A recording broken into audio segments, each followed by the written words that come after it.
que según su clasificación, ¿sí?, tenemos alteraciones del desarrollo.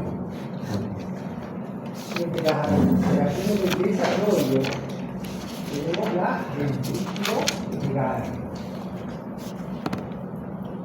la agenesia del cuerpo calloso. Es por eso que hay tanto hincapié en lo que viene a ser el cabo del septo pelvis, sino porque guardan estrecha relación. Ambas estructuras van a desarrollarse biológicamente. Y vamos a ver que cuando no está presente el cuerpo calloso, que es una estructura que conecta ambos hemisferios cerebrales, hacen esa interrelación de lo que ambos hemisferios cerebrales, pues vamos a tener serias complicaciones neurológicas. ¿Sí? Holoprosencefalia, también una patología grave que vamos a tener, ¿sí?, que ya tenemos que diagnosticarla en el ¿ok? Microcefalia, quistes, aracnoideos, y lo que más frecuentemente aparecen, ¿sí?, los quistes de plexo poroideo. ¿Sí? Los quistes de plexo poroideo antiguamente también estaban muy relacionados con lo que es la trisomía 21. En la actualidad ha dejado de ser así, ¿sí? Son a veces hallazgos casuales, únicos, que no repercuten en nada. Entre las alteraciones destructivas tenemos la hidralencefalia. La polencefalia, tumores intracraneales y hemorragias intracraneales. Entre las alteraciones de la fosa posterior tenemos el síndrome de Dandy-Walker, los quistes aracnoideos intracerebelosos, el síndrome de Jurber y la megacistiana magna. ¿Okay? Entonces, también tenemos patología que va a complicar solamente a la fosa posterior. Mientras las lesiones del tubo neural, tenemos las lesiones abiertas que van a ser el encefalocele, el mielomeningocele y la espina bífida. ¿Sí? Habíamos hablado nosotros, cuando estábamos viendo la parte de morfología, de nuestros tres planos: plano talámico, cerebeloso, ventricular. Por eso es necesario saber qué estructura va a estar presente en cada uno de los planos, porque en cada plano vamos a tener una patología específica. ¿Ok? En el plano talámico, en el plano cerebeloso, ¿sí?, o en el plano ventricular. ¿Ok? ¿Qué condiciona la ventrículomegalia? Cuando hablamos de ventrículomegalia, es el incremento anormal del líquido cefalorraquídeo dentro de los ventrículos laterales. ¿Por qué lo llamamos hidrocefalia? Porque la hidrocefalia es un componente clínico también, ¿no? Nosotros lo que valoramos son solamente los ventrículos, por eso es que denominamos solamente ventrículomegalia. ¿Okay? Representa el 90% de las malformaciones del sistema nervioso central. Eso quiere decir que las ventrículomegalias son muy frecuentes. Y hay que saber diferenciar una ventrículomegalia de, por ejemplo, una anencefalia. ¿No? Entonces hay que saber diferenciar. ¿Sí? Su frecuencia es de 0.12 a 2.5 por cada mil nacidos vivos. Sus causas pueden ser embriológicas o adquiridas. ¿Y cuándo denominamos ventrículomegalia?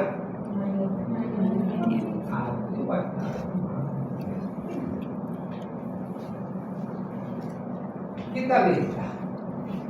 Tengo una cita anterior, otra acta anterior y tengo una acta posterior. ¿Sí? Entonces vemos, ¿no?, que están muy dilatadas. Entonces ya podemos nosotros decir que hay una ventrícula. Más allá vamos a tocar este otro aspecto, que es de fosa posterior, pero si ustedes se fijan, aquí yo tengo un hemisferio cerebeloso y aquí otro hemisferio cerebeloso. Y estamos viendo cómo la cisterna magna se adentra entre ambos hemisferios cerebelosos. O sea que no tiene que ser así, ¿verdad? La cisterna magna está bien delimitada por el cerebelo y por el cerebelo. ¿No? O sea que acá no está ocurriendo. Hemisferio cerebeloso, hemisferio cerebeloso. Y acá no tenemos verde. ¿Ok? Entonces, esos aspectos tenemos que saberlos reconocer. Entre las causas no obstructivas vamos a tener pérdida del tejido cerebral o pobre desarrollo del cerebro. Una hidranencefalia nos va a producir esto, pérdida del tejido cerebral. Una holoprosencefalia también nos va a producir un desarrollo pobre del cerebro. Una agenesia del cuerpo calloso. Entre las obstructivas, su causa lleva a un aumento de la presión de los ventrículos o del espacio subaracnoideo. No comunicante a nivel ventricular. Podemos tener la estenosis del acueducto de Silvio. ¿Dónde está el acueducto de Silvio? ¿A qué nivel está el acueducto de Silvio? ¿Verdad? ¿Entre qué ventrículos está? El acueducto de Silvio. ¿Se acuerdan? A ver. De la cisura silviana. A ver, el neuro, a ver la clase del neuro. ¿Se acuerdan o no? Tercero. Tercero y cuarto. Y entre los laterales y el tercero, el acueducto de M, O, N, R, nada.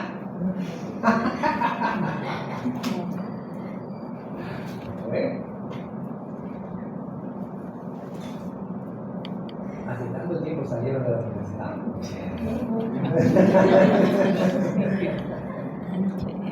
El módulo, ¿no? El acueducto de Silvio está entre el tercero y el cuarto, y el módulo entre los laterales y el tercero. ¿Ok? Entonces, en las ventrículomegalias obstructivas vamos a tener entonces el acueducto de Silvio, el síndrome de Dandy-Walker y la enfermedad de Arnold-Chiari. ¿Okay? Las comunicantes podemos tenerlas en la vida neonatal con una hemorragia o con un origen tóxico o infeccioso, ¿sí? O también de causa desconocida. Bien, entonces habíamos dicho que vamos a denominar ventriculomegalia a toda dilatación del atrio ventricular que esté sobre los 10 milímetros. ¿Sí? Aquí estamos viendo una dilatación ventricular y vemos cómo está estirado el tercio coronal, precisamente por la dilatación que tenemos. ¿Sí? Acá, los rostros, ¿cuánto está midiendo? 16. ¿Qué habíamos dicho en nuestra clasificación de ventrículo megálico? ¿Cómo va la clasificación? Leve de 10 a 12. Moderada. De 12 a 15. Y mayor a severa. 15. Mayor a 15. Entonces esta estaría clasificada como una. ¿No? Eso. ¿Ok? Ahora, no estamos en el plano, pero aquí estamos a la altura del tercer ventrículo. Estamos viendo muy ¿no? Entonces nos quiere decir también que tenemos, aparte de una dilatación de un ventrículo lateral, estamos teniendo una dilatación también del tercer ventrículo. ¿Ok? Quedará acá.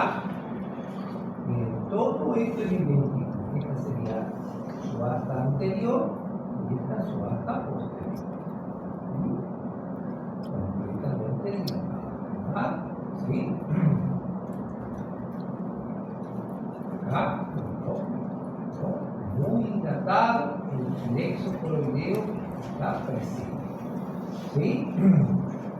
Casi 10 milímetros, ¿no? Entonces estaríamos con una dilatación. Ustedes se fijan ahí que tiene un corte talámico, aquí están los tálamos, los núcleos cerebrales, y miren cómo está abierto el tercer ventrículo. Hay autores que indican que si el ventrículo, el tercer ventrículo, está mayor a 2 milímetros en su diámetro lateral, o sea, de acá para acá, ¿no? De ángulo posterior, transverso, lateral, estaríamos hablando de una ventrículo de área del tercer ventrículo. En sí no tenemos un dato exacto. Hay algunos autores inclusive dicen, no, ya más de 1 milímetro ya está dilatado. ¿Por qué? Porque el tercer ventrículo tiene que medir 0.5. Hay otros autores que dicen, no, hasta 2 milímetros está normal. Cuando esté más de 2 milímetros, recién está dilatado. Entonces no hay aún algo cierto en lo que se refiera a la medida del tercer ventrículo para ya clasificarlo como una dilatación. La estenosis del acueducto de Silvius es la obstrucción del sistema ventricular cerebral a nivel del acueducto de Silvius entre el tercer y cuarto ventrículo. También causa hidrocefalia, dilatación del tercer ventrículo, cuarto ventrículo y fosa posterior normal. O sea, del acueducto de Silvius para arriba todo va a estar dilatado. El cuarto ventrículo va a estar normal y la fosa posterior va a estar normal. ¿Ok? Entonces, como dijimos que va a estar de Silvius para arriba dilatado, vamos a tener una dilatación de los ventrículos laterales también, un tercer ventrículo dilatado, ¿sí? Así que el tercer ventrículo, y la cisterna magna conservada, ¿no? No está dilatada. ¿Ok? Habíamos hablado en el plano cerebeloso o de fosa posterior, ¿no? ¿Sí? Que vamos a tener un hemisferio cerebeloso y otro hemisferio cerebeloso, ¿sí? Delante de la cisterna magna está el vértex cerebeloso, ¿sí? Haciendo el corte un poquito más inferior, acá delante del vértex va a aparecer una estructura anecogénica pequeñita. Ese va a ser para el vértex. ¿Ok? ¿Cómo se considera el síndrome de Dandy-Walker? Es un espectro de trastornos resultantes de un desarrollo anómalo del cerebelo, no cerebro. Pregunta de examen: en el síndrome de Dandy-Walker, ¿qué estructura es la que tiene un desarrollo anómalo?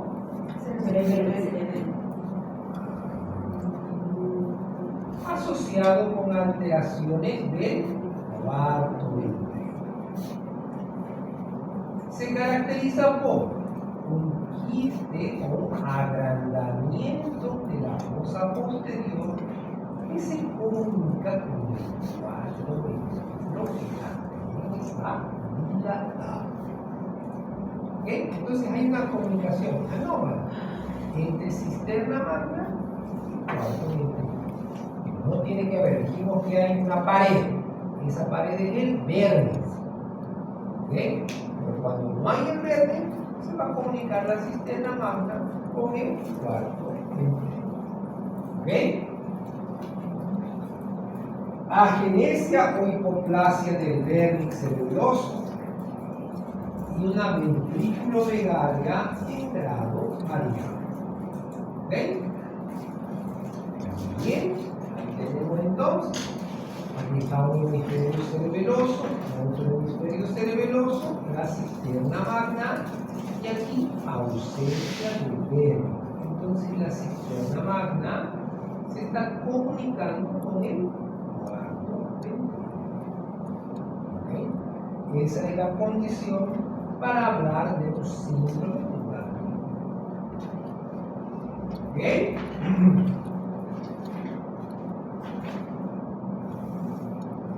Si ustedes se fijan acá, este es un corte axial.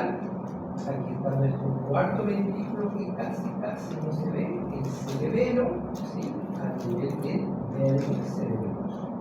Y atrás tenemos la cisterna magna. Siempre nuestro corte axial es el más fácil. Entonces habíamos dicho que vamos a tener un hemisferio cerebeloso, otro hemisferio cerebeloso y el vérnix cerebeloso, ¿verdad? Delante del vérnix habíamos dicho que esta estructura negrita va a ser el cuarto ventrículo. Y detrás del cerebelo está la cisterna magna. Siempre la adquisición la va a hacer el vérnix. ¿Ok? Muy bien. Entonces acá, ¿qué estamos viendo? Un quiste de fosa posterior, una ventrículo-megalia, ausencia del vérnix, aplanamiento de los hemisferios cerebelosos.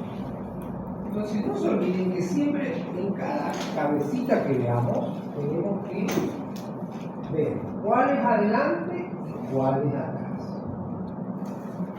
Quiste de fosa posterior. ¿Dónde está el quiste? Acá. Ese es el quiste de fosa posterior. Ventrículo-megalia o hidrocefalia. ¿De dónde saca la ventrículo-megalia? Porque aquí estoy viendo un asta anterior dilatadísima. No está dilatada, está dilatadísima.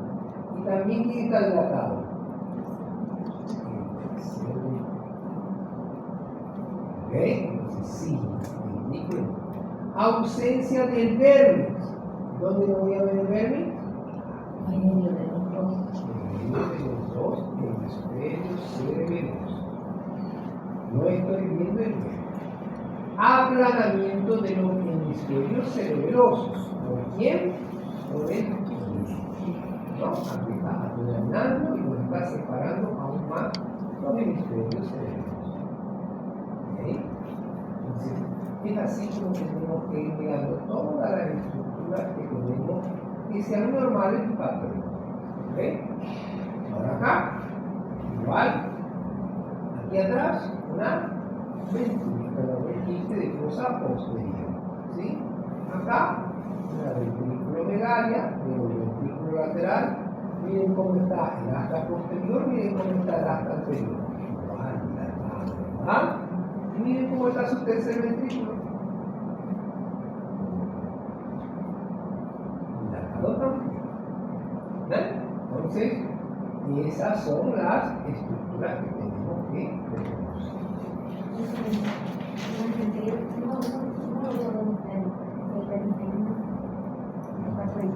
Claro, está aplazado. Este es un corte un poquito más alto, porque no estoy diferenciando los hemisferios cerebrosos, ¿verdad? Un poquito más alto. ¿Por qué? Porque estoy viendo el tercer ventrículo. Si fuera un corte un poco más bajo, ¿sí? Ahí tendría que ver hemisferios cerebelosos, ¿sí? Y también el vérnix cerebeloso. Pero ese es un poquito más alto, por eso que tiene el tercer ventrículo. Pero es para imagen, donde veamos así, han puesto aumentado ya, tenemos que saber que hay algo malo. Esto es un año normal, Todas ¿no? están, aunque sea tercero, cuarto, cuarto, todas están. No necesariamente todas, por eso hemos dicho. No, digo todas las imágenes que nos están mostrando. Claro. Pero tenemos que saber reconocer. Eso es lo que me voy. ¿Esto qué es? Asta anterior del ventrículo lateral. ¿Esto qué es? Plexo coroideo. ¿Esto qué es? Hemisferio cerebeloso. ¿Esto qué es? Losa posterior. Tenemos que saber reconocer. ¿No? La misma patología me tiene que llevar a reconocerla. Porque hay algunas patologías que se parecen, pero no son lo mismo. Entonces tengo que ir reconociendo. Por eso hacemos corte plano por plano. ¿Okay? Los quistes aracnoideos van a ser estructuras que se van a formar en las capas de la membrana del aracnoide. Se ubican generalmente en la línea media, adyacentes a los hemisferios cerebrales. Cerebelo o tallo. No se comunican con los ventrículos laterales y produce efecto de masa. Entonces acá, por ejemplo, no vamos a tener dilatación de los ventrículos. ¿Sí? Más bien van a estar aplastados. ¿Por qué? Porque está haciendo efecto de masa. Pueden obstruir el flujo de líquido cefalorraquídeo. Ahora sí, por obstrucción, que va a producir una ventriculometría.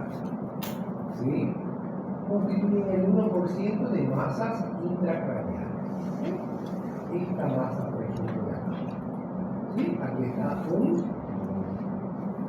ventrículo lateral, aquí está otro ventrículo, aquí los plexos coroideos, y aquí una imagen anicótica que no es normal. No es normal encontrar en la cabeza. Entonces, sí, este es un quiste aracnoideo. ¿Sí? Acá. Una imagen anicótica grande, irregular. Ahora sí que está produciendo una restricción de la corteza cerebral. Entonces, este está alto, ¿no? ¿Sí? Aquí le está empujando al cerebro, ¿sí? Para un lado. La corteza cerebral aquí sí está siendo afectada. Generalmente nacen. El cerebro del bebé es muy noble en este caso. ¿Sí? Que puede tener alguna deficiencia neurológica, sí, pero nace.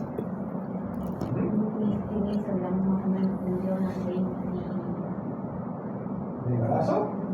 Sí, más o menos, entre 18 a 20 semanas. ¿Y en qué semana es donde uno más lo puede ver esta patología?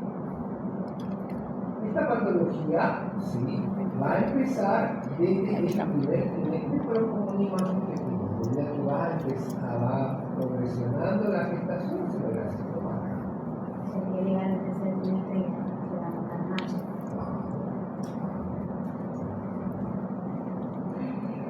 Doctor, disculpe la anterior, también de ver. Yo me ubico ahí, pero que ve cuál es la parte occipital y la dorsal. Ojalá no me esté perdido. Y esta de la derecha sería la frontal. ¿Está? Sí. Occipital. ¿Esta occipital y esta frontal? Sí. Bueno, podemos confundirnos un poco porque no hay anatomía. En todo caso, yo no creo que llegamos a la carita, pero generalmente estos quintecitos se van de la línea media para atrás. O sea, esto es anterior y esto es posterior. Generalmente se van de la línea media para atrás. Si ustedes se fijan, aquí está una asta anterior, aquí está otra asta anterior. ¿Sí? Entonces hay que ir mirando por eso. Por eso en cada corte que ustedes hagan, en el corte talámico, ustedes tienen que reconocer la estructura. No es normal ver una cosa blanca ovalada y dice la cabeza y lo de adentro que importa. No es así. Ustedes tienen que reconocer, saber cuáles son las distintas estructuras. Acá, por ejemplo, ¿sí? Si nosotros no supiéramos que este es un corte de fosa posterior, por ejemplo, que estamos viendo la cisterna magna perfecta, los hemisferios cerebrosos bien, el débil cerebeloso, hay una leve dilatación del cuarto ventricular.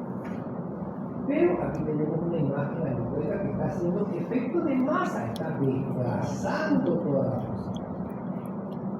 ¿No? Entonces, siempre hay que mirar las estructuras que acompañan a la. ¿Ok? ¿Qué me dicen acá?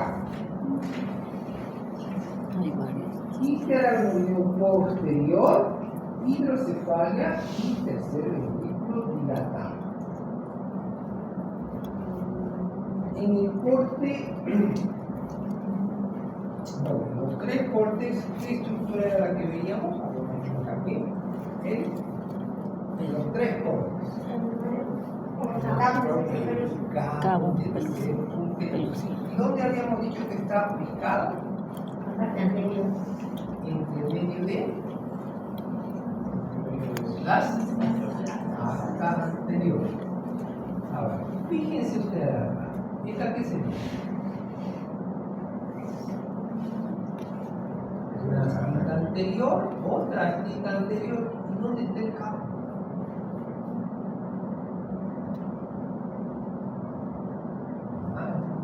Aquí hay una agenesia del cabo del septo cruz. Por eso es que estas dos astas dilatadas, por cierto, están casi juntas, ¿no? Están separadas. Tienen que estar separadas por el cabo del septo cruz. Eso lo vimos en los tres cortes de cabecera. Bien, ahora, por detrás del cabo, habíamos dicho que se continúa la aula del cerebro y va a estar el tercer ventrículo. Que no lo veíamos así, ¿verdad? Estaba un tercer ventrículo dilatado. ¿Sí? Y en la parte más posterior, estamos viendo el tejido. ¿Pero y eso qué es? ¿Es el mismo quiste? Bueno, aquí lo veo clarito. ¿Ah? Eso, son las astas posteriores, los atrios. Ahí está la colita, ahí está la colita. ¿No? Aquí todo el ventrículo dilatado, todo el ventrículo dilatado. Desde el plexo. ¿Sí? Entonces, eso es lo que hay que diferenciar. Esto de aquí es el quiste. Solo eso. Esto es una ventrícula local.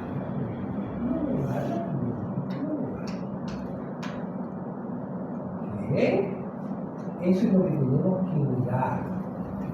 Ver todas las estructuras reconocibles posibles, ¿no? En una malformación, todo lo que nos sirva nos va a ayudar. ¿Bien?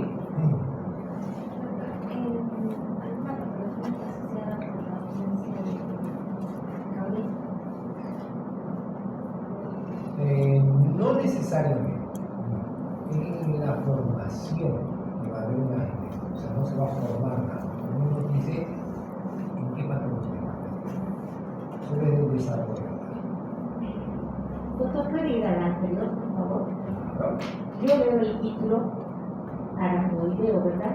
Ajá. Y no lo estoy relacionando a dónde está aracnoides. Sé que la Duramar decía más de aracnoides, ¿no? Ajá. De las tres siguientes, sí. Ya. Pero me he perdido ahí dónde está el aracnoide o tengo que relacionarlo a la fosa posterior con aracnoide. No necesariamente. No va a estar un quiste aracnoideo solo ubicado, habíamos dicho, en la parte posterior.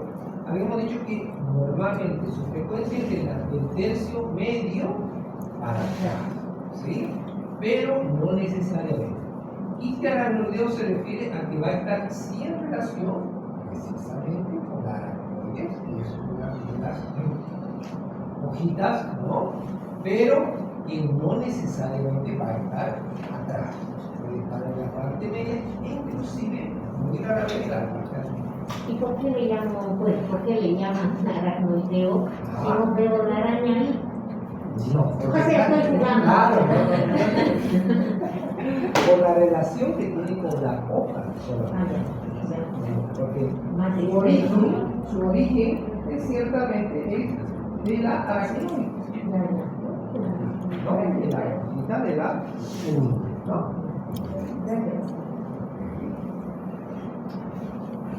Bien, ¿qué vemos acá?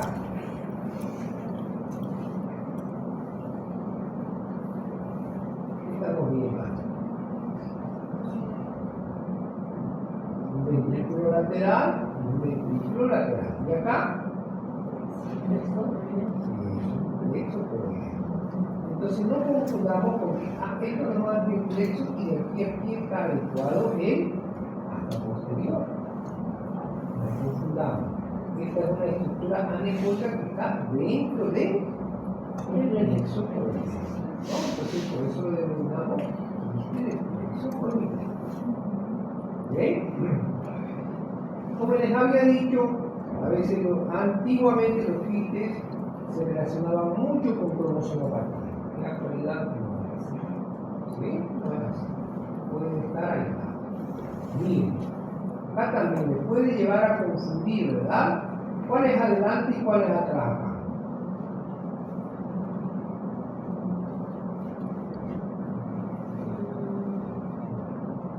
No se puede distinguir, ¿no?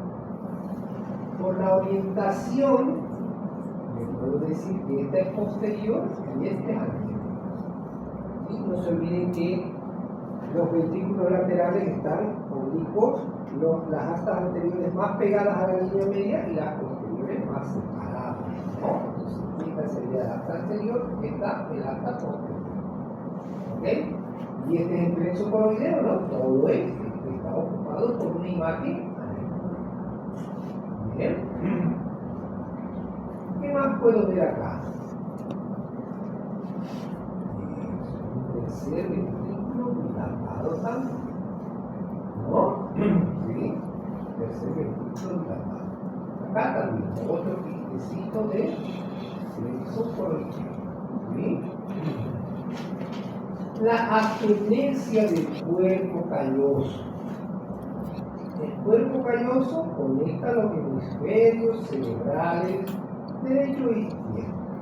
La falla en la formación del hijo da lugar a su agenesia, que puede ser total o puede ser parcial. Guarda relación anatómica y embriológica con el septum pelúcido, con el cabo del septum pelúcido. Por eso es que cuando yo no veo cabo, puedo estar hablando indirectamente de que también tengo una agenesia del cuerpo calloso. La agenesia de cabo me lleva a una agenesia del cuerpo calloso, ¿sí? Porque ambos van a desarrollarse de la misma estructura embriológica. Se caracteriza por cambios en los hemisferios cerebrales y sistema ventricular. Entonces vamos a tener alteración también de tipo ventriculomegálico. ¿Ok? ¿Cuáles son los signos que me van a hacer sospechar la agenesia del cuerpo calloso? Una dilatación del atrio ventricular, una ventrículomegalia, un cabo del septum pelúcido no visible, los ventrículos laterales en forma de lágrima, ventrículos desplazados lateral y superiormente, fisura interhemisférica distendida, dilatación y desplazamiento superior del tercer ventrículo. Claro, el techo del tercer ventrículo, ¿sí?, le hace el cuerpo calloso. Al no tener el cuerpo calloso, ese tercer ventrículo va a estar como abajo. Por eso dice desplazamiento superior del tercer ventrículo. Apariencia de forma de quiste, ramificación de la arteria cerebral anterior y una hidrocefalia en información. Ahora posterior, aquí está una afta anterior del ventrículo lateral, aquí está otra afta anterior del ventrículo lateral, y ambas se están uniendo en la hoz del cerebro. Habíamos dicho que la hoz del cerebro va a estar interrumpida por qué?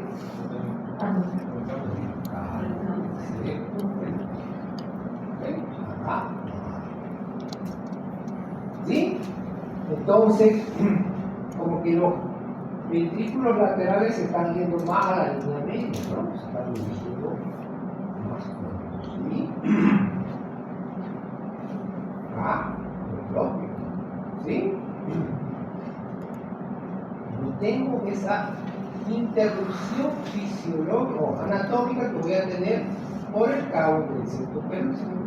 Acá tengo igual una dilatación del afta posterior. ¿Sí? Ahora, puedo también tener algunas otras alteraciones que acompañan a esto, no solo el cambio. ¿Sí? Ahora, detrás del cambio está la rodilla del cuerpo calloso.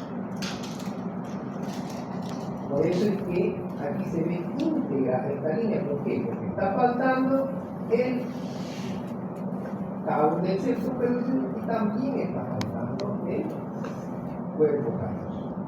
Bien. Si se fijan acá, aquí tengo el hueso, la parte ósea, ¿sí? El frontal, el parietal. Aquí tengo la parte de la corteza cerebral y aquí debería estar el cuerpo calloso, ¿verdad? ¿Sí? Como una estructura isohipogénica, pero acá, en esta estructura. Como no está el cuerpo calloso, este es el ventrículo que hemos dicho que va a estar superior, ¿sí? Elevado, más para arriba, ¿sí? Dilatado. Al no tener el cuerpo calloso, estos surcos que tenemos acá del cerebro, de las involuciones, en vez de que sean ondulantes, van a estar más irradiados, más rectos. ¿Sí? Por eso dice que hay unos surcos irradiados entre sus venas. ¿Ok? Fíjense acá. ¿Sí? Esta es nuestra arteria pericardiosa, este es el tercer ventrículo y aquí está el cuerpo calloso. ¿Sí? ¿Dónde está el cuerpo calloso? Sí, ¿verdad? ¿Cómo se nota el cuerpo calloso? ¿Ok? En comparación con esta aquí, no hay ¿sí? Ahora, tal cual, lo que pasa con los surcos, lo mismo va a pasar también con la arteria pericardiosa. La arteria pericardiosa va a estar, pero como no va a estar el cuerpo calloso, estos vasitos que tenemos aquí igual se van a volver así irradiados también, semejantes a los surcos. ¿Ok? Entonces, eso es lo que nos va a presentar, ¿sí? Ahí miren cómo se ven los surcos, no están ondulantes, no están rectos. Y aquí la ausencia del cuerpo calloso. ¿Ok? Entonces, al no tener el cuerpo calloso, cada hemisferio va a ser no vamos a tener esta conexión. ¿Ok?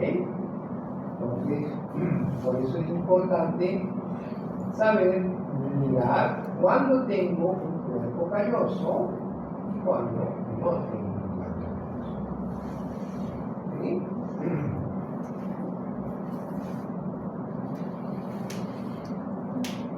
La holoprosencefalia es una anomalía del desarrollo del cerebro frontal. El prosencéfalo. Prosencéfalo, mesencéfalo, telencéfalo, ¿verdad? El prosencéfalo es la parte anterior. Y falla al dividirse en dos hemisferios. Lo normal es que los hemisferios se dividan. Pero acá lo que pasa es que no se dividen, quedan fusionados. ¿Sí? Fusión completa o parcial de los hemisferios cerebrales. Hay una comunicación de los ventrículos laterales en la línea media. Hay una hoz del cerebro subdesarrollada o ausente.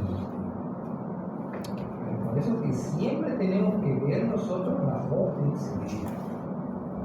Los tálamos parcial o totalmente fusionados. ¿Por quiénes estaban separados los tálamos?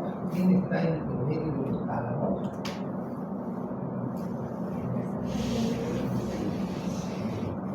Están separados. Pero vemos que en la holocrocencefalia, como hay una fusión, entonces puede estar también ausente el exceso. Bueno, en la clasificación de la holocrocencefalia tenemos una que es alobar. Y la forma más severa existe una sola cavidad ventricular. Los ventrículos laterales, como está fusionado, una sola cavidad ventricular. No existe la hoz del cerebro. Ausencia del cuerpo calloso, ausencia del tercer ventrículo, tálamos y ganglios basales fusionados en la línea, tejido cerebral reducido que rodea la cavidad monoventricular. Entonces, alobar, no hay lobulación, quiere decir, ¿no? Es una sola estructura en la parte media. La semilobar o semilobular, ¿sí?, que vamos a verla donde la hoz del cerebro está incompleta, los lóbulos cerebrales pequeños, los cuernos occipitales rudimentarios, el cuerpo calloso ausente o incompleto. Los tálamos frecuentemente fusionados, fusión interhemisférico incompleta, monoventrículo que comunica con los ventrículos laterales parcialmente formados. Y la tercera, la lobar o lobular. Entonces, alobar, semilobar y lobar o lobular. ¿Sí? La forma menos severa, se ven dos hemisferios casi siempre separados, excepto en la región anterior, los ventrículos laterales grandes que comunican entre sí con una ausencia del caule circunvolución o del cerebro presente y ventrículo megalia ligera a cerebro. Entonces, esta es la parte anterior y esta es la parte posterior. ¿Sí? Ustedes ven que no tenemos la hoz del cerebro, tenemos una sola imagen anecoica. Es un monoventrículo. Tálamos parcialmente extendidos, ausencia de la hoz. Entonces, como estos están fusionados, los laterales hicieron solamente uno, no tenemos la hoz del cerebro entero. ¿Sí? Esta sería la forma alobar. No hay hoz del cerebro, una cavidad monoventrícular. ¿Sí? Lo propio acá. ¿Sí? No tenemos nada de la, parece un solo ventrículo solamente, nada. No hay hoz del cerebro, no hay nada. ¿Sí? Los tálamos parcialmente fusionados, pero no tenemos absolutamente nada que una imagen anecoica. ¿Ok? La forma alobar, igual, fusión completa de los tálamos, ventrículos fusionados, forman la colección líquida central. Y acá, ¿quién debería estar? Aquí está un tálamo y aquí está un tálamo. ¿Quién debería estar? ¿Bien? ¿Cómo está la corteza cerebral? Esta es corteza cerebral. Sí, está replegada acá. Sí, una corteza pobre, ¿no? Ahora acá, esto es anterior y esto es posterior. Estamos viendo la forma semiglobal. Vemos en la parte anterior algo de líquido que no es normal, ¿verdad? Luego vemos la voz del cerebro. ¿Sí? Acá, ¿quién tenía que estar? Está en cabo. ¿Qué está pasando? Comunicación. Sí. Los dos hemisferios laterales de una comunicación de los dos hemisferios, de los dos ventrículos laterales. ¿Sí? Entonces, no hay cabo del circunferencia y se está uniendo. ¿Sí? Están uniendo los ventrículos laterales. ¿Ok? Acá, sigo con la O, aquí no tengo tercer ventrículo, un poco los tálamos sí, pero no tengo tercer ventrículo. Por eso es importante que veamos todas las estructuras que tenemos. ¿Sí? Bien. Otra que nos tiene que llamar la atención es una microcefalia, ¿no? Aquí estamos viendo cómo está la parte ósea en relación con la masa encefálica. ¿Sí? Y además, ¿qué tenemos acá? Una, dos, tres conexiones. ¿Cómo se llama cuando hay tres conexiones? ¿En el feto? Ok, tierra vertebral, ¿sí? Sí. Ok, así, ¿sí? Sí. ¿Cómo se llama eso? Y aquí también hay edema subcutáneo. ¿Cómo lo denominamos? Hidrosfetal. Hidrosfetal. Hidrosfetal. Hidrosfetal. ¿Y eran dos? Fetal. No. Todavía no. Sí o sí la condición es que tengamos tres. Pleural, asitis y edema subcutáneo. ¿Ok? Esa condición nos puede llevar, ¿sí? A que desencadene también una microcefalia. ¿Sí? ¿Doctor, cuál es el último? ¿Edema? Edema subcutáneo. Bien. Ahora, puede haber una microcefalia, entonces no vamos a tener las estructuras desarrolladas en sí. Una holocrocencefalia nos puede llevar a una microcefalia. ¿Por qué? Porque no hay desarrollo de parénquima cerebral. ¿Ok? Sí. Entonces, posteriormente nos va a llevar a una microcefalia. Es muy importante que ustedes sepan diferenciar las estructuras, sepan medir las estructuras, sepan decir si están bien o no. Una vez tuve una paciente que la alarmaron, pero completamente. ¿Por qué? Porque haciendo el TBP salía mayor que la edad gestacional que tenía. ¿Sí? Pero la alarmaron como decir que su bebé estaba deshecho a nivel de la cabeza. ¿Sí? Bueno, entonces empezamos a revisar a la cabecita y vimos que todas las estructuras estaban completamente normales, no había ninguna dilatación, estaban presentes todas las estructuras en los tres cortes que hacemos, todo estaba perfecto. Hagamos la medición entonces ahora del diámetro biparietal y la circunferencia craneal, y efectivamente estaba aumentada tanto el perímetro cefálico como el diámetro biparietal. ¿Sí? lo han hecho, todo estaba normal.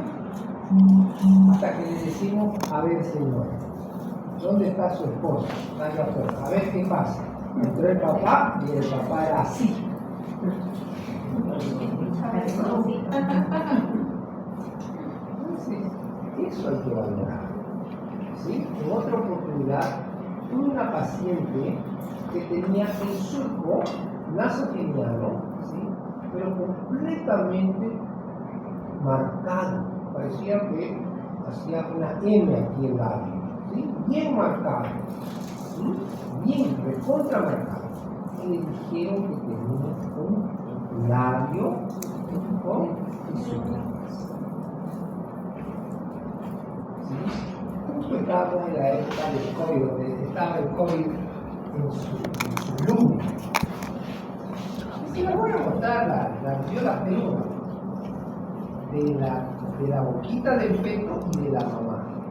Y me dijo a la mamá, a ver señora, sáquese el barbijo. Pero era increíble cómo se marcaba eso, me parecía que hubiesen apretado, hubiesen sacado el acá y acá. Era un surco, pero completamente marcado el de la mamá. Y fue claro que el niño tenía el foco. Entonces, por eso hay que diferenciar las estructuras. Si todas las estructuras están bien, bueno, a ver, pase mamá, pase papá, pase abuelo, ya sabemos. ¿No? Son cosas normales. Ahora, si en realidad tenemos algún defecto, ¿sí?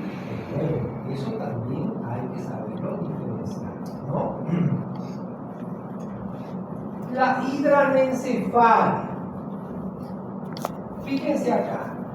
Ausencia de los hemisferios cerebrales. Parecida a la colocrocencefalia. Es rara, muy grave. Ocurre como resultado de un accidente vascular masivo del cerebro. Entonces, por eso cuando hacemos la ecografía morfológica del primer trimestre hay que documentar la cabecita. Porque puede ocurrir esto. ¿Qué va a pasar? Hay una oclusión de la carótida. Entonces, ¿qué va a pasar? Vamos a tener un infarto. Y se va a morir todo el parénquima, toda la corteza. Es por eso que hay que hacer un adecuado y documentado informe médico. Porque al segundo trimestre puede pasarse y ya no vamos a ver. Ah, no, la culpa fue del doctor que no vio. No, sí vio, todo estaba presente. Pero hubo un infarto, una oclusión carotídea que produjo un infarto y por tanto se murió.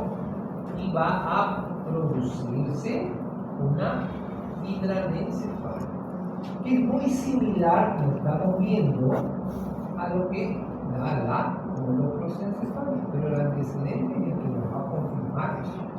Vamos a tener fotografías primeras donde todo va a estar normal. Ocurre después de que el cerebro se desarrolló, el tejido cerebral necrótico se absorbe y se reemplaza por líquido. Esto es generalmente a veces también lo que pasa con las anencefalias. Las anencefalias pueden ser primarias, ¿sí? Que no hubo la formación del encéfalo, o podría haber ocurrido esto, ¿no? Pudo haber pasado esto. ¿Sí? Entonces, ¿qué vamos a encontrar? Una cabeza llena de líquido, no se identifica tejido cortical o cerebral, presencia de la O del cerebro. Ahora sí, la diferencia de la colocrocencefalia al otro. No vamos a tener parénquima, pero sí vamos a tener O del cerebro. En la colocrocencefalia no había O del cerebro, ¿verdad?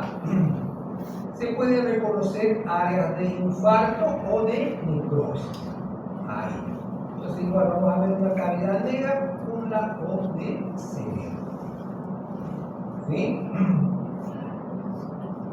Ahí está. Un corte coronal y un corte axial. Líquido y corte de cerebro.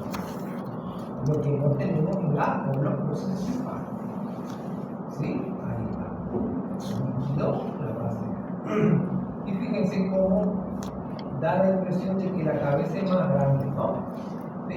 ¿Por qué? Porque está delante de la nariz y del mentón.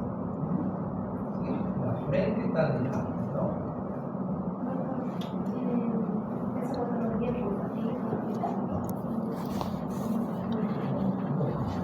No, porque no hay. Se mueve todo el cerebro. ¿Sí? Está solamente el líquido. Solamente. Podemos encontrar infartos en esta zona de acá, que es un infarto, ¿sí? Los ventrículos laterales en sus astas anteriores dilatados, ¿sí? Y adelgazamiento de la corteza cerebral. Entonces, hay bastantes variantes que vamos a encontrar en lo que se refiere a la hidranencefalia. ¿Sí? Hidranencefalia, grano lleno de líquido, con pequeña cantidad de débiles en el campo. ¿No? Líquido acá, pequeño débiles. ¿Sí? Con retracción, igual. Esto puede ser una zonita de infarto y de necrosis. Esquisencefalia es la formación anormal del cerebro. Existen hendiduras o defectos en el hemisferio cerebral que se llenan de líquido cefalorraquídeo. Se comunican con el espacio subaracnoideo o ventrículos cerebrales y es frecuente la microcefalia. Entonces, acá vamos a tener una corteza cerebral anormal, ¿no? Espacios llenos de líquido que se comunican con los ventrículos laterales. Defectos asimétricos y microcefalia. Entonces, defectos muy grandes, ¿no? Muy grandes. Donde igual vamos a tener hipotrofia de la corteza cerebral. No hay cómo. ¿Sí? Todo está sustituyendo a la corteza. No se olvide, acá sí puede haber comunicación con los laterales. ¿Sí? La hemorragia intracraneal se va a ver como una zona hiperecogénica en el cerebro o una estructura ecogénica en un ventrículo. Son raras, ¿sí? Son más frecuentes de los fetos o de los neonatos que vienen a término, ¿verdad? ¿Sí? Cuando encontramos hemorragias intracraneales son por madurez fetal. Entonces, ¿qué vamos a encontrar? Unas imágenes hipergénicas, irregulares, ¿sí? Que van a estar precisamente o en la pared de la asta posterior o del asta anterior de los ventrículos laterales. Vamos a tener dilatación también de los ventrículos laterales. ¿Sí? El contexto coroideo con dilatación y esta imagen ecogénica es una hemorragia. Otra hemorragia igual, ¿sí? Vamos a tener ahí, ¿no? Difusa, irregular, ecogénica, igual con una dilatación ventricular. Entonces son raras. La porencefalia, anormalidad de la corteza cerebral. Existen cavidades o quistes que reemplazan el tejido cerebral normal. Se puede deber a una hemorragia parenquimatosa. Los quistes o cavidades se comunican con los ventrículos laterales. Parecida a la esquisencefalia, ¿verdad? Entonces, igual. Imágenes anecoicas que vamos a tener, ¿sí? Que van a ser comunicantes con los ventrículos laterales. También vamos a tener pérdida de la corteza cerebral. ¿Sí? Ahí también dilatación y otra imagen anecoica, ¿sí? La porencefalia, presencia de conexión líquida, seguramente con comunicación al ventículo contralateral y también una dilatación de los tumores intracraneales. Pueden ser raros, usualmente benignos. Los teratomas son los más frecuentes. Pueden depender del cerebro, de las meninges, del cráneo óseo. Pueden verse calcificaciones, puede desplazar y comprimir el tejido intracraneal y puede haber ciclomegalia o inversión. Ecográficamente se aprecian masas dentro del cráneo, puede ser quística, sólida o compleja, ¿no? Hay una variedad de tumores intracraneales, ¿no? Entonces acá, miren esta cabecita, sí, miren estas masas, ¿no? Un teratoma, ¿sí? Entonces hay que saber diferenciar a qué nivel está. Está pleno de cabecita, está en cuello, está compartiendo cabeza y cuello. No se olviden, habíamos dicho, cuando encontramos una malformación, sí o sí tenemos que hacer mínimo 2 cortes, no se hacen los 3. El axial, el sagital y el coronal, ¿no? Siempre los 3 cortes. Así vamos a dar una localización más exacta de dónde está la masa. ¿Sí? ¿Qué tal acá? ¿Sí? Una masita, pero dependiente de quién es. ¿Ah? ¿Sí? Entonces, la parte del parénquima cerebral está perfecta.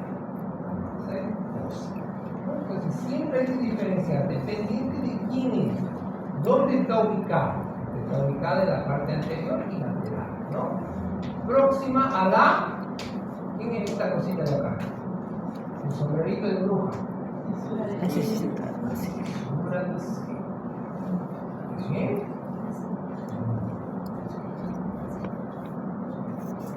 Otra imagen que es igual muy sugestiva y a veces se confunde con una imagen quística es un aneurisma de la vena de Galeno.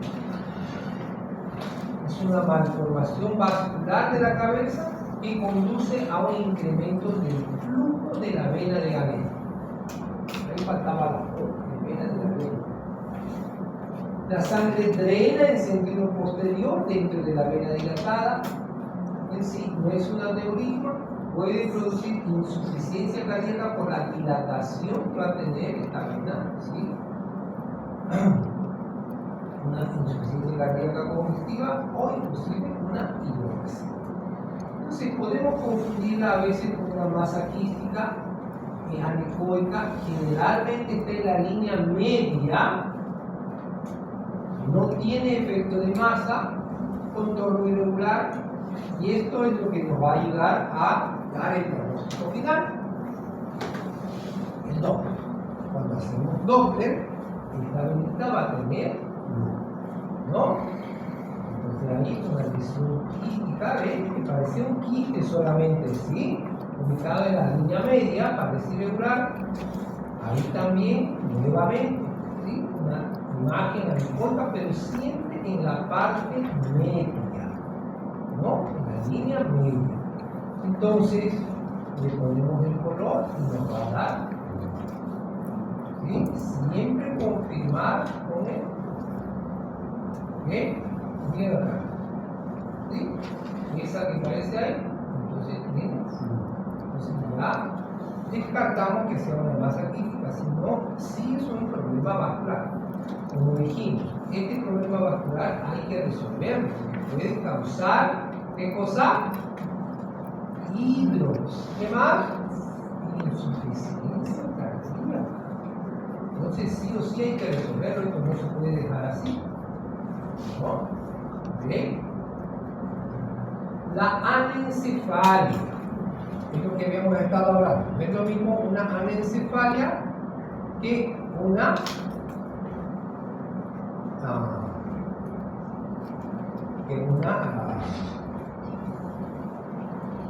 hidranencefalia. La hidranencefalia es el tubo parénquima y por un infarto se deshizo el cráneo. ¿Sí? En cambio, la anencefalia no hay una formación. ¿Sí? No es lo mismo anencefalia que acránea. ¿Sí? A veces se confunde. Ah, este es un anencéfalo y está sin cráneo. No es lo mismo. Si hay una secuencia, la acránea, falta de hueso, nos va a dar al final una anencefalia. ¿Sí? Pero es una secuencia. Defecto del tubo neural que afecta a la cabeza fetal, es un gran defecto abierto, ¿sí?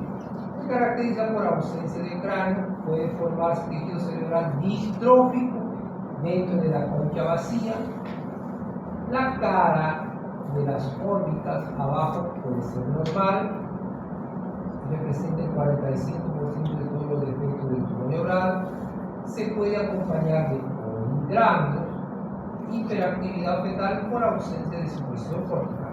Con el encéfalo, entonces va a haber una hiperactividad fetal. De la carita, bueno, de la frente para abajo puede estar todo normal, ¿no? Pero no vamos a tener el cráneo y por lo tanto no vamos a tener el encéfalo. Fíjense acá, ¿esta es una anencefalia o es una acránea?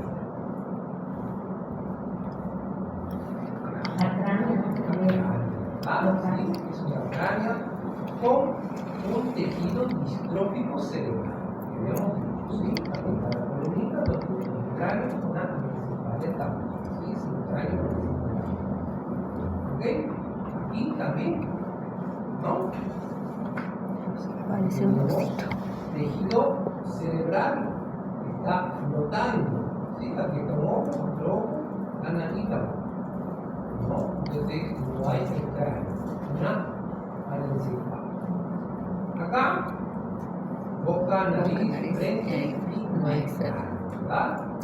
Entonces, si no tenemos cráneo, se va a producir una exencefalia. El encéfalo va a estar en contacto con el exterior, exencefalia.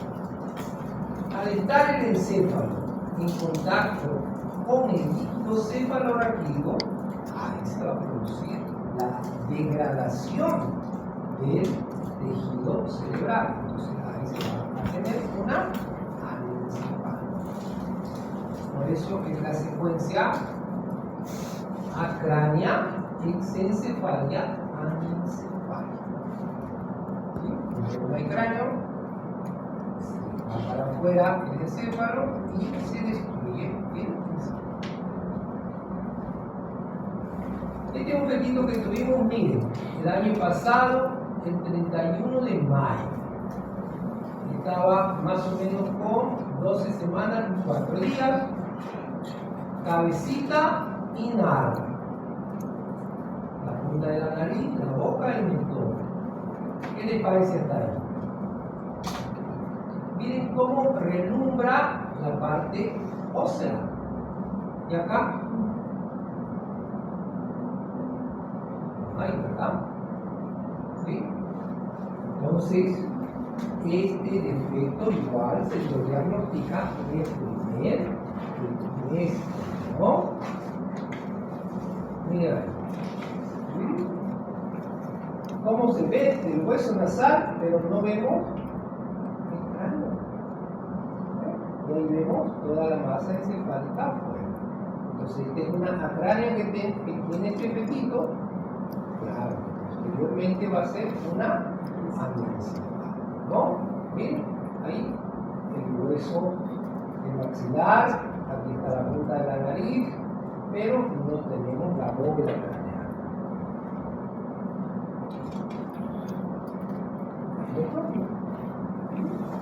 Se ve mejor, ¿eh? ¿Sí? Hueso, pero acá no tenemos nada. ¿Sí? Entonces, sí o sí, estas patologías tienen que diagnosticarse en el primer nivel. Después todas las estructuras están perfectas, ¿no? Hasta los piecitos se lo llega a ver. ¿Sí? Bien, pierna, ¿no? Bracito, el hueso nasal, la punta de la nariz, la boca, el mentón, la órbita, pero no tiene cráneo. ¿Sí? Está ahí y sin cráneo. ¿Ok? Entonces, sí o sí, hay que ponerle empeño en todas las ecografías que hacemos. ¿Sí? Obviamente, al principio, la mamá no cree, ¿verdad? Y no falta un otro colega que le dice, no, ya más adelante lo vamos a mirar. Que sabemos, habíamos visto en nuestra ecografía de primer trimestre que los núcleos de osificación van a estar presentes en el primer trimestre, no van a estar presentes después, ¿no? Entonces, hay que tener cuidado de eso. Otra patología que tenemos es el encefalocele.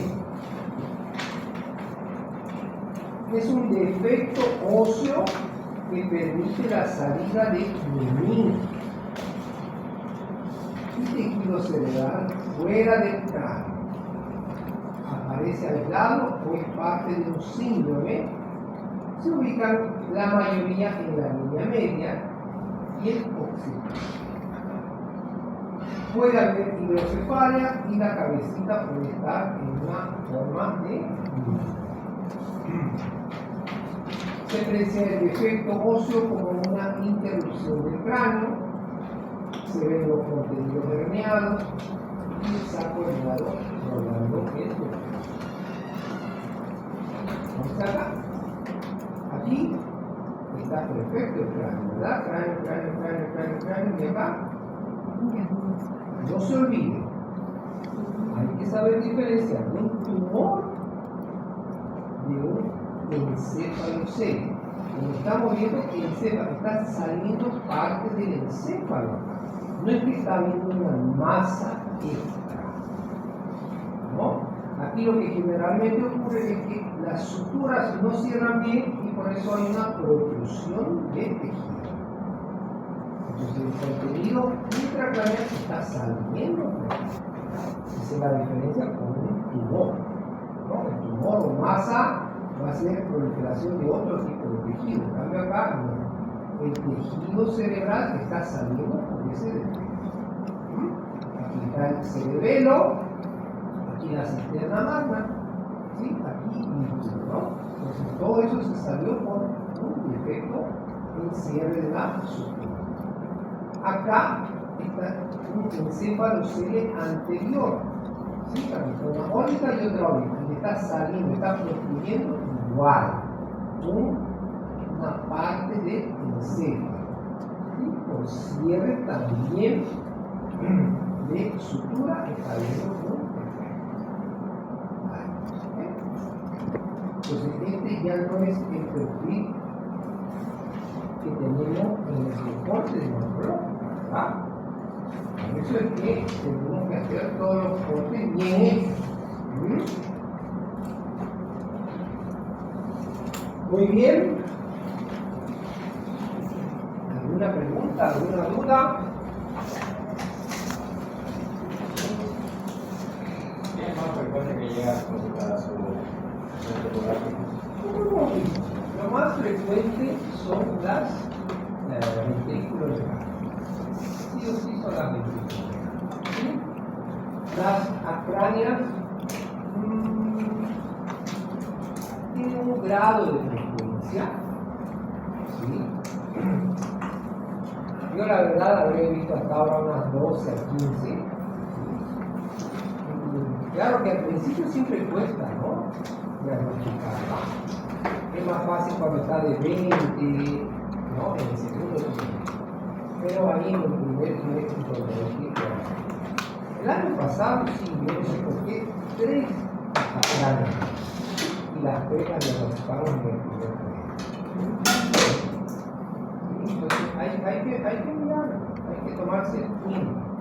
Y una consulta, y en esos casos, en el momento de realizar el informe, claro que primero se describe qué es lo que vemos en el estudio, pero a la hora de la conclusión se nos pone directamente como el diagnóstico, en ese caso, pues, quiere decir acá en nuestro país.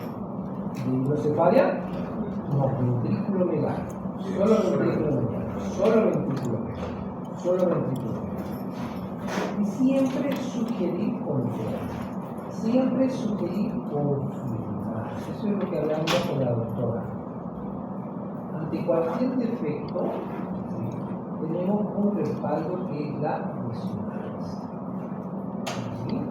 No todo es la ecografía, obviamente, mucho depende en qué mano está la ecografía, ¿no?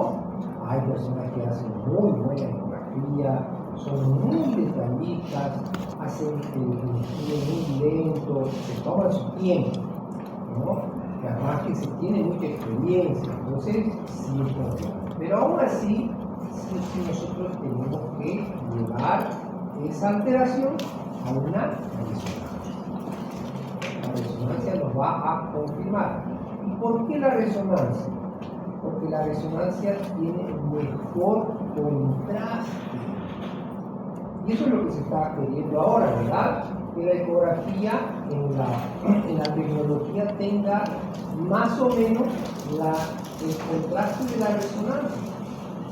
Eso es lo que se quiere, ¿no? Para que sea más sensible. Pero aún así no lo tenemos todavía, entonces sí o sí hay que recurrir a la resonancia para confirmar cualquier diagnóstico que tengamos en la ecografía.